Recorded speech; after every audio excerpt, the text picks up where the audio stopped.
Welcome to the Screen the Screener College Basketball Podcast with your hosts, Mike Randall and Gus Kearns.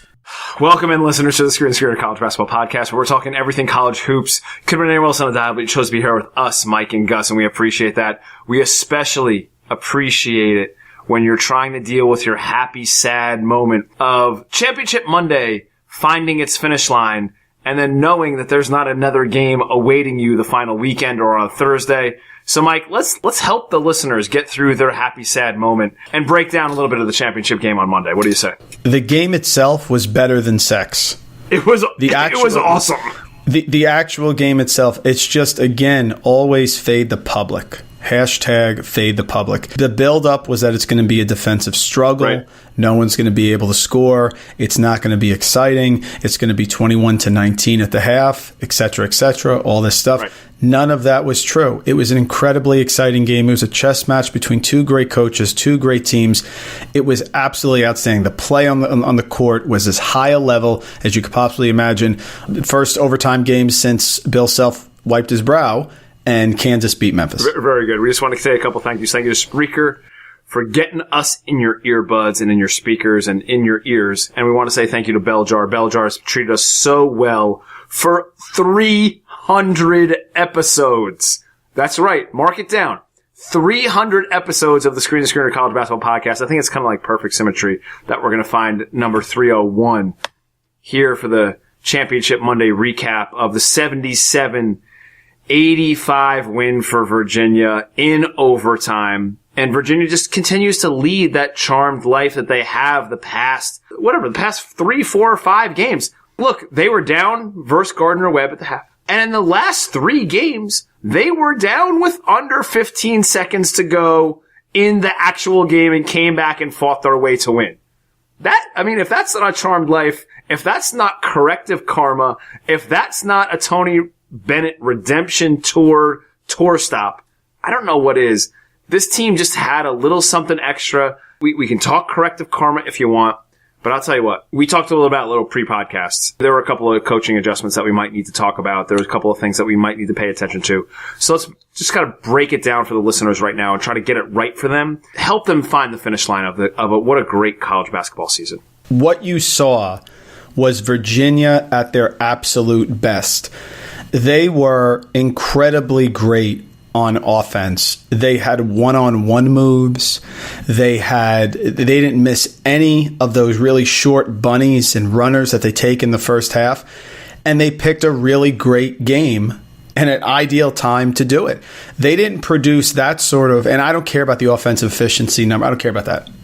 The Virginia team that we've seen in the tournament against Gardner-Webb, when the whole world's watching and they lost to a 16 seed and everyone wants them to see if they're going to lose again, and they're losing at the half, they had just as much excitement fired up for that game as they did for any game this year, right, and they're losing at the half. Right. Oklahoma, humdrum game.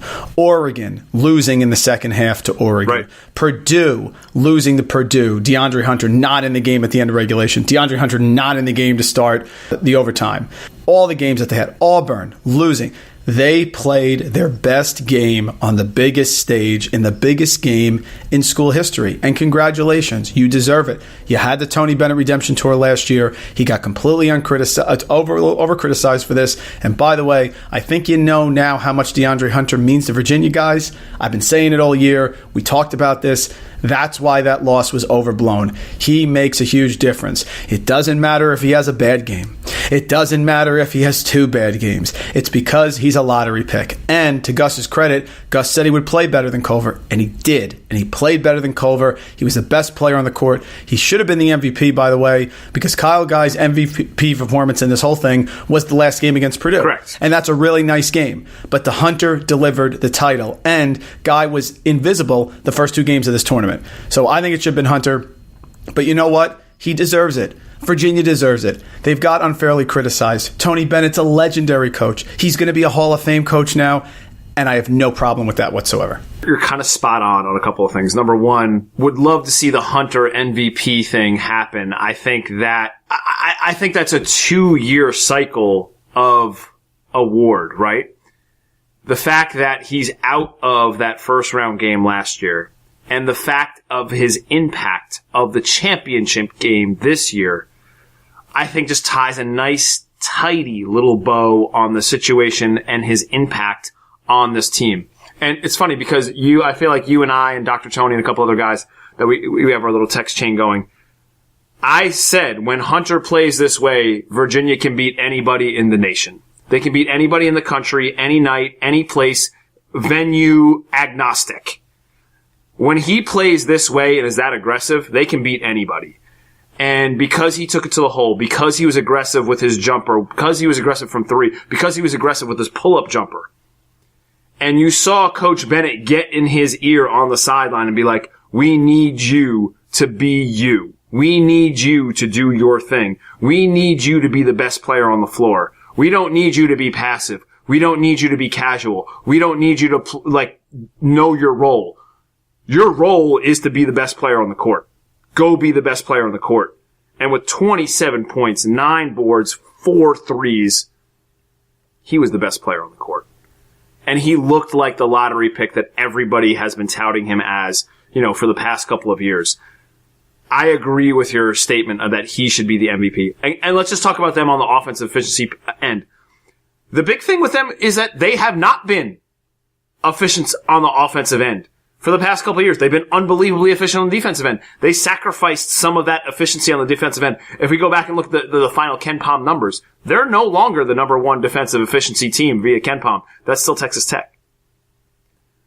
What they are is a top 5 defensive team, also coupled with a top 5, top 6 offensive team. And that number sat in the 30s, that number sat in the 40s, that number sat somewhere else, not in the top 10. And because they found that efficiency on the offensive end, that's why they won this title. And let's talk about how they got there. They weren't moving, they weren't running that, Mike, you've talked about endless amounts on the podcast about how they're going to run the elevator screen, they're going to run the double stack. You know what they did? They ran 4 out. They ran 0 for Jerome at the end game. They trusted that. They did not run a whole bunch of set plays. That offense was tweaked and changed dramatically in the end game situation, and he trusted his players' input on what they wanted to do. And as much as we want to get on Jerome for missing those 2 threes in the Final Four, man, I'll tell you what. That open 0 offensive set and then letting him create with those floaters like you mentioned and having Guy run off a couple, that worked. So as much as we got on Tony Bennett about hey, we need to change a couple offensive sets here, guess what he did? He did exactly that. He adjusted. What I think Bennett did, Gus, is you have to put a knife through his heart to eliminate him. The play that he ran with Jerome was very logical, and I give him credit because he always takes advantage of the mismatches. They were down 3. He had Jerome come down off a screen set against Odiase. Diakite, right.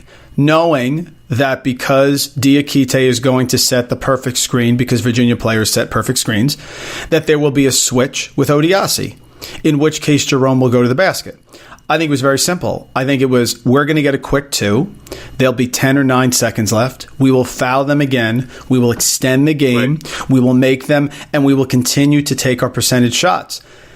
Virginia benefited against Purdue, against Auburn, against Texas Tech by absolute idiotic mistakes. Yeah. So I don't think they created anything. I still saw him running Guy off the baseline screen and the weak side elevator play away. But on the last play, it should have been an easy layup because Bennett wanted to extend the game, call timeout. But Texas Tech, Culver, with the dumbest move I've seen all year. Why, when you're up 3, would you leave a 3-point shooter to try to block a layup? He did.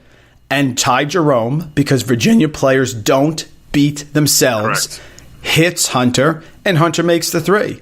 Against Purdue, end of the game, helter-skelter, don't get the rebound, couple missed free throws, they get a layup. They get the pass, Kihei Clark up ahead to Diakite. End of the game, Auburn, Don't put your hand up, Kyle Guy will make a 3.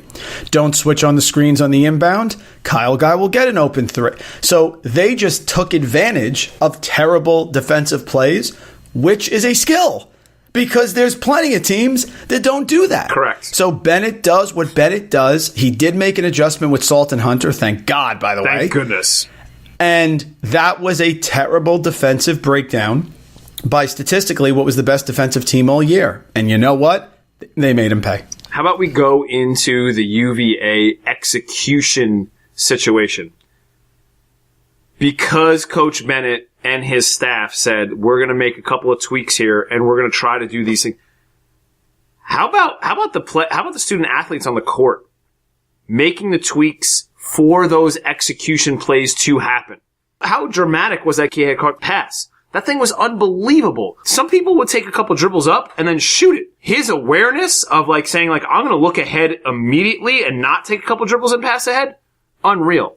The fact that they got Guy, the ball in the corner, opposite corners on opposite possessions, unbelievable execution. So as much as we want to say they were they found good fortune, how about the execution? Because the execution from UVA here was absolutely top notch and something that we would applaud on the NBA level, because the execution that those student athletes, performed, it was the highest level of execution they could do on the offensive end. And we know how well they execute on the defensive end. That's almost like a sidebar here. But I'll tell you what, those guys, Guy, Jerome, Hunter, Clark, Diakite, Salt in certain situations, not in the last game situation. Thank goodness I'm with you on that one. I'm glad they got him off the court. I know you went with rebounding percentage there. Give me a break. The rebounding percentage is so important, though. And Hunter wasn't playing well. That's my favorite. Give me a break. Hunter wasn't playing well. Give me a break. Okay, great. He's not playing well. That's great. Give me a break. That's great. That's ridiculous. That's recency bias. That's idiotic. Right. Yes, he didn't play well for the first half either last night. How did he do in the second half and the overtime? He blew it up. He hit a huge 3 after huge 3, huge pull-up jumper after contested pull-up jumper from, an equally, NBA-ish type player in Culver. Yeah, so I think we need to celebrate the execution on the offensive end via UVA's student athletes. I think they executed unbelievably well, and the game plan that was put forth by the coaching staff was through the roof as well. So as much as we want to poke holes and find things, they did the right thing, and the right thing got executed at the right time. They're not going to make the mistakes that other teams make. Kyle Guy and Ty Jerome are not going to keep their hands down on a 3-point shooter with 10 seconds. They're not going to put their hands behind their back. They're not going to do that. They're not going to run in and jump into somebody who's in the air. Correct. Because they're disciplined. They're going to come. Ty Jerome's going to come shoulder to shoulder against Odiasi, knowing that he gets a switch, and he's going to accelerate at just the right burst, because that's what he does. The way that you get Virginia in trouble is when you have them down 3 with 5 seconds left, because Ty Jerome's going to take 4 seconds to get the ball up the floor. The Kihei Clark thing was funny because Kyle Guy is calling and slamming his hands for the ball. Clark ignored him and hit Diakite. There's some luck that's involved in this. There absolutely is. But you know what? The luck has gone the wrong way for Virginia way too many times. Right. Malachi Richardson, Michigan State, UMBC, fine. So it evened out. It's fine. But if I'm Texas Tech, I'm kicking myself, because you could have won this game any which of 5 ways at the end, despite the fact that Virginia shot the best they've shot all year. 11 of 24 from 3-point range against the number 1 defense in the country in a dome in a national championship. Absolute brilliant performance. You know what? Then you have to execute at the end of the game. And even when Odiasi makes those 2 free throws and you're like, oh my God, it's over, you can't give them an inch. You have to do the right thing. They did the right thing on the prior play with Jerome, where he threw the floater off. They played good defense. They rebounded. Odiasi chinned it. He got fouled. They did it. Then they broke down. And if you break down against Virginia, they will make you pay. Can we get over the nobody can shoot in like a big football dome? Both teams hit over 10 threes in this game. I know that the number of shots that they shot from 3 was a little bit inflated, but if you're going to tell me that we can't shoot the long ball in the big arena in the Final Four, yeah, that's a fallacy. That's not legitimate. That is false. Both teams hit double-digit threes in the final game in overtime. And I know that the field goal percentage for like Culver wasn't there and so on and so on, but let's get over that. Like, if you can shoot it, you can shoot it. And the way that the game is tweaking and the way the game is like trending, there's going to be more threes shot. And guess what? There's going to be more threes made. And I think the more and more that coaches like embrace this trend and the benefits that are going to come from shooting more threes, like Villanova last year, like Auburn this particular year, this false narrative of like teams can't put up threes in big arenas is just going to disappear, and everybody's going to be making threes everywhere. Oh yeah, they can make them, and especially when you're as good as these two teams are at executing and not giving up too many easy layups. Texas Tech was terrible in the first half, couldn't make a shot, and you were absolutely right. You also talked about Mooney. You're right on the money about Mooney. He was non-existent. I don't care that he had 10 points. I don't care he hit big shots late. And that's my point. Everyone I'm arguing with on Twitter, guys, take it easy. Easy. Okay, easy, take it easy. Easy. If you picked Virginia, you don't go around beating your chest when the game goes to overtime. I was texting Gus. I thought the game was over. Me too. I was asking him with about 8 minutes left, who do you think the MVP is going to be? If Texas Tech won this game, I'm not walking around going, oh, see, I told you. No one told anybody anything. No one thought that was going to happen. I thought Texas Tech was going to comfortably win by 5 days, so that was dead wrong. Gus thought Virginia was going to win, but if you ask Gus with about 30 seconds left, I don't think he felt too good about it. No, I said there's lots of game left. But I will tell you this. Gus nailed Moretti. Gus nailed Hunter. Gus nailed the magic carpet ride with Virginia. And I was way off because I thought Texas Tech would be able to execute. And to show you how objective I really am, I am not going to talk about the Tariq Owens injury. Do I think it mattered? Yeah, Tariq Owens is their main center. Of course it matters. 100%. However, if you told me that Francis and Edwards were going to combine for 29 points, that's something I didn't expect. You'd be okay with that. Right, so it evened out. Right. Like, I'm not going to sit here and complain about the Owens injury because they had two guys, bench guys, step up for 29 of their 77 points. So it evened out. I just wish, Gus, the game didn't swing on an officiated call. Yeah, that call, huh? Any other time that play gets called, any other time that anybody has ever played basketball and that call has happened and it's been a swipe out of bounds, guess what? Possession remains the same. Possession remains the same out of bounds, and you run your best slob play that you can out of bounds. That's what happens. And because we are slaves, unfortunately, to the replay, and you mentioned, like, what was it, 3 minutes, 4 minutes? How much? I timed it today. It was over 3 minutes, and that's the problem. Right. That is the problem. Either you're in camp, you got to get the call right, which is a ton of people on Twitter who are non-athletes who've never played sports, because that's what I'm getting. Can I say I love that take? I want that take to be just embraced. Like, again, you and I are former Division I scholarship athletes. Like, let's not like erase that knowledge that we have here. Like, we understand what goes into a play like that. I mean, guys, Moretti was fouled. Right. Twice by Guy about 3 seconds before Slap. I don't care. I don't care about that. Guy got to the free throw line because he tripped over himself. That's okay. Those things are going to happen. You're trying to make a game perfect that is never going to be perfect. But what you always want to do, whether there's a missed travel in the first quarter or the first couple minutes, or forget it. What you want to do is at the end of the game, because, guys, plays at the end of the game matter more than plays at the beginning of the game. Anyone who says they don't is a non-athlete. That's what you are, because you've never played sports. You're looking at it through a mathematical lens. Not true, because then how come there's players who are clutch, like your Robert Ory's of the world, like your Kobe Bryant's of the world, like your Michael Jordan's? How come they're revered? Because they can make a shot 5 minutes into the game? No, because they can make it in the most pressure-packed situations. And in those situations, I don't want to hear it from the ref. Hunter knocked the ball out of bounds. He thought he knocked it out of bounds. No one thought differently. Everyone was ready to get set up. They watched it. For the first minute, you couldn't tell. I still cannot tell. Anyone who says it was clearly off his pinky is lying. You don't. There was no change of direction of the ball. And as Gene Steratore, the god of officiating, said, the absolute best. When you watch a replay enough times, eventually your mind starts playing tricks on you. The ball was swiped out of his hand. I don't care whether it hit his pinky or not. And here's the test for you people who say, well, they got it right. Here's the test. If it took an hour, would that be okay? No one here who's listening to this podcast would say it's okay. No one would. That's too long. Very simple. 3 minutes in overtime of the national championship game on a play that really had no effect on the outcome. It's not a last-second shot. It's a play with a minute left. Texas Tech gets a ball out of bounds. Virginia's still up 2. That is too long. It's entirely too long. Gus, they checked the Jenkins three-point shot, which was clearly good. Right. They're going to replay way too much, and I've had it. It ruined the end of the game for me. Let the players decide it. The storyline should be Virginia saved their best game for the biggest moment. Tony Bennett, execution, DeAndre Hunter, lottery pick, coming out party, not Moretti's pinky.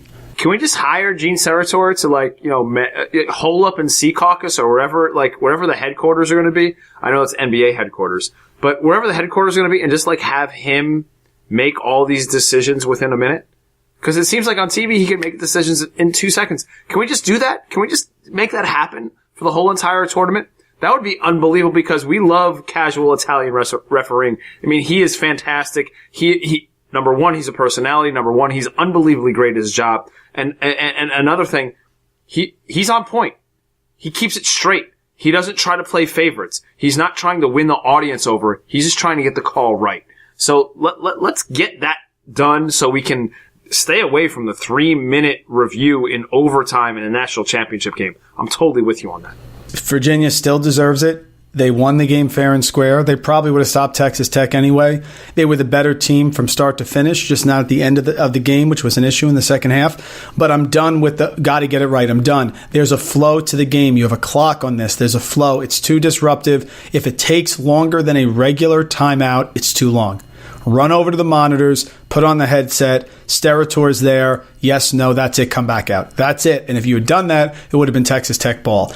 No, calling things at the end of the game are not the same. Life is not mathematical. Right. If you walk halfway from the here to the door every time, by math, you don't reach the door. By reality, you do.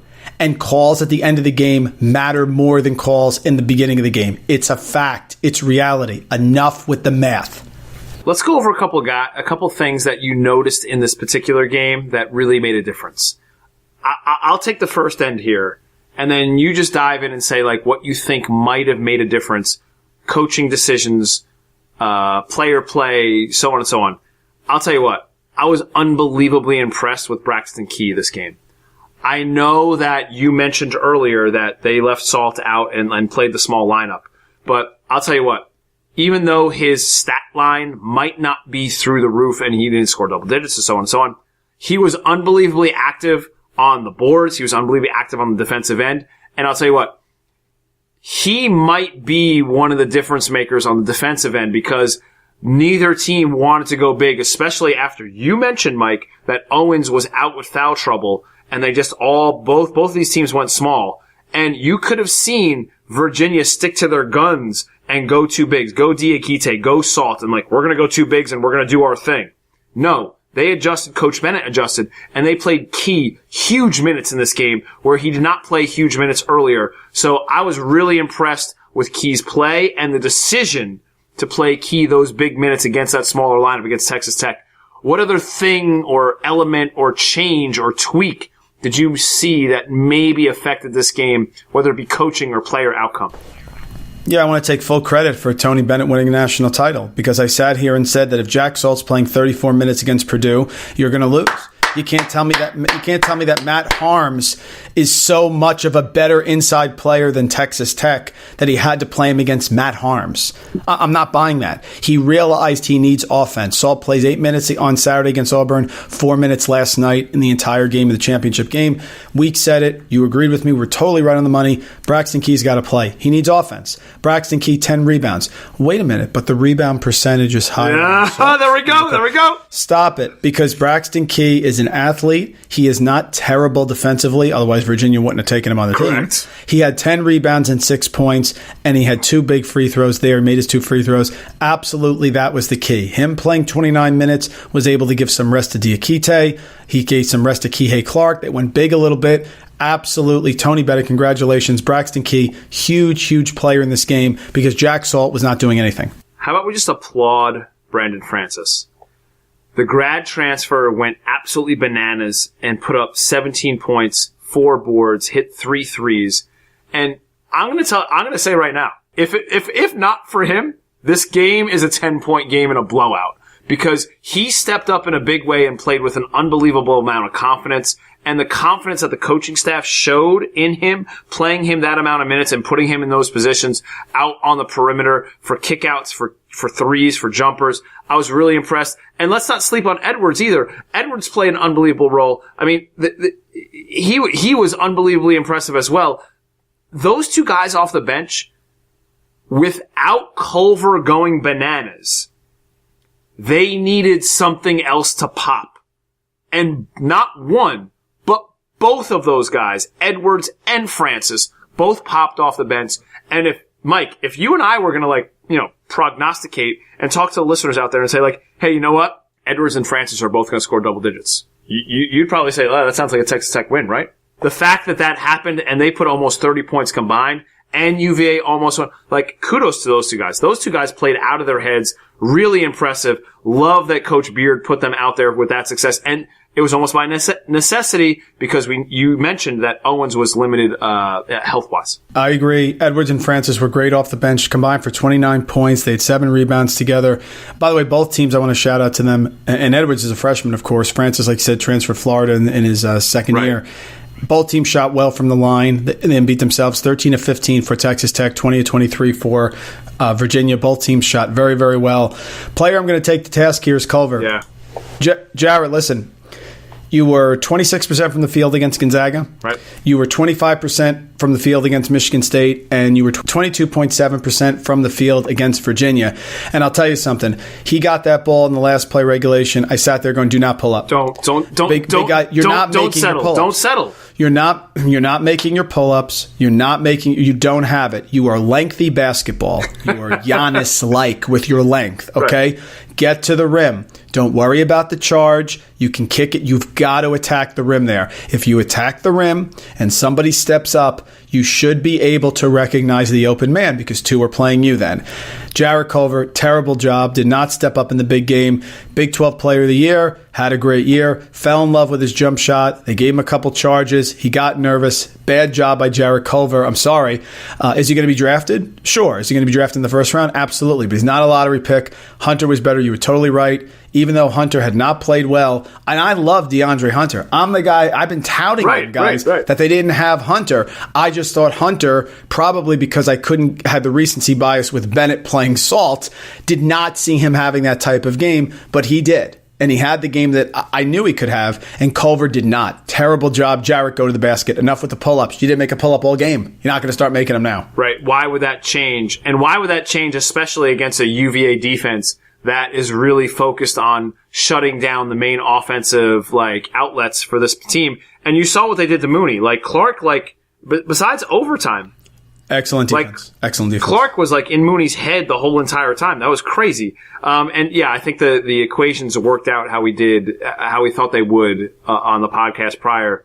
Diakite slightly greater than Owens due to injury, and then it turned out Hunter majorly greater than Culver in that situation.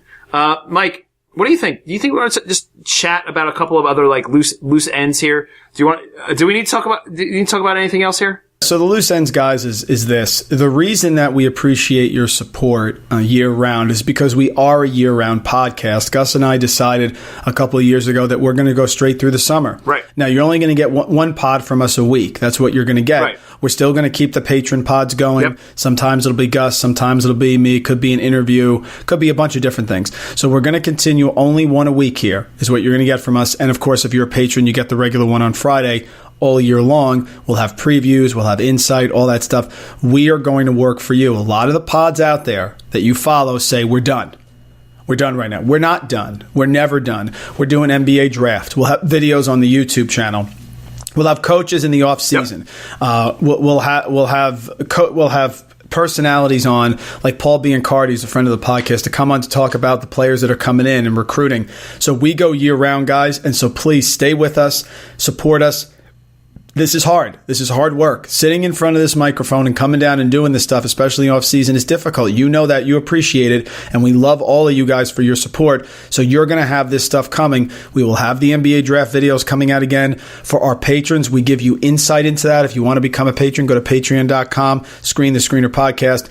You can tell us who you want a video of. You can ask us questions. That's why we do this. So please stay with us. We're going to be here. We are a 52-week, 365-day podcast. You'll get one a week. Sometimes you never know. Gus and I are always knocking on the door. They're getting some interview people to come in. Maybe you get two a week. But at least you'll get one a week, and the patrons will get a vlog on Friday, which is usually a 20-minute vlog by Gus or myself. Could be combined sometimes. Right. Depends on our schedules.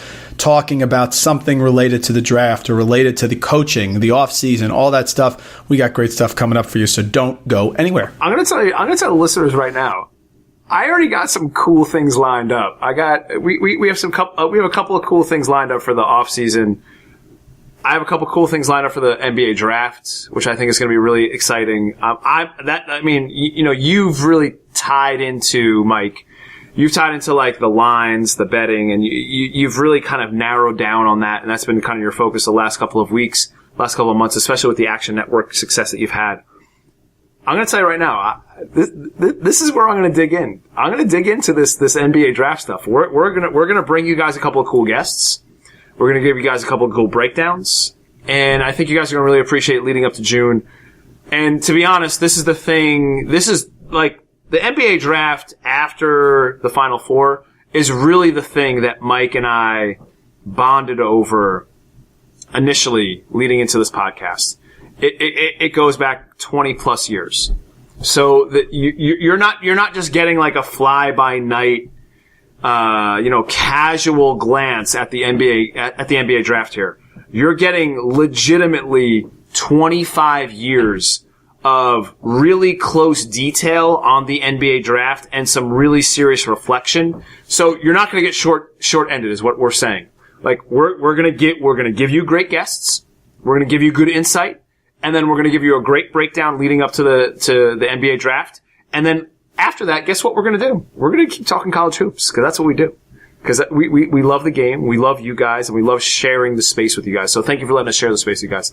Hey, listen, we hope that you had a great Monday night, and we hope that this helps you deal with the happy, sad situation that all of us are dealing with. We're so happy that we crowned a national champion, but we're so sad that we don't have another game to look forward to for so long. So let's all deal with the happy sad together. What do you say, folks? Sound good?